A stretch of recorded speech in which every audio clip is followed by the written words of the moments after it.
prodhoi ndryshime politike kjo periudha e fundit me protestat të dhunshme. Po shohim një farë barrikadimi, Edi Rama në vazhdimsi ka plasuar kundërshti edhe në rrjetet sociale edhe akuza ndaj Partisë Demokratike. Qysh është reagimi pastaj politik nëse mund të përmbyset pushteti i Partisë Socialiste? Në fakt, unë kam ndjekur ndër vite, që për vitit 2017 të paktën protestat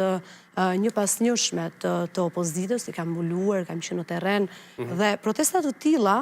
kanë qenë të ngjashme edhe në vitin 2017 dhe për fat të keq nuk prodhuan ndonjë rezultat. Rama vazhdoi të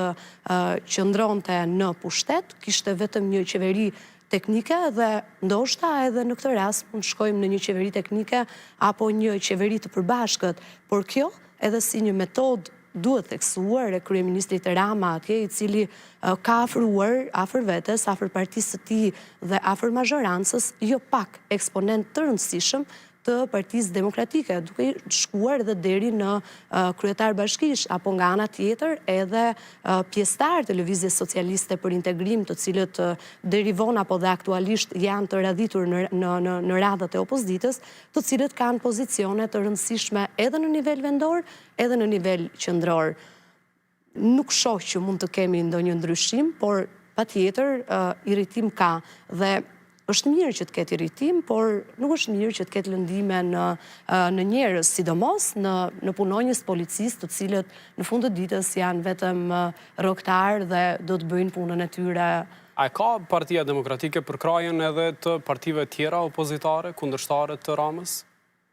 Shiko, në fakt, nëse vëmë re pjesëmarrjen në protest, janë kryesisht antarë të Partisë Demokratike, sigurisht i është bashkangjitur edhe pse aktualisht deri diku i ndar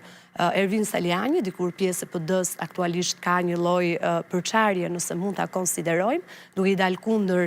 liderit aktual zotit Berisha, dhe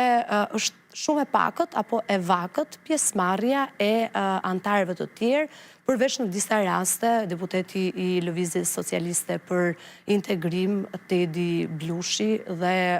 pak pjesëmarrje ose as pak antarë të partive të tjera të reja dhe të vogla në Shqipëri.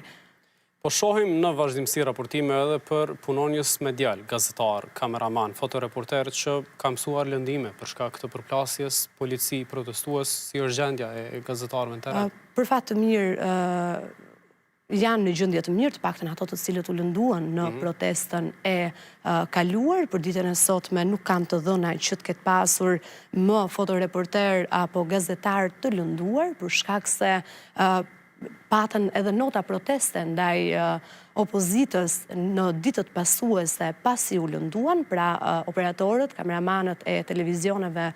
në Shqipëri në momentin që mbaheshin masat e sigurisë në gjykatën e Tiranës për protestuesit të cilët ishin ndaluar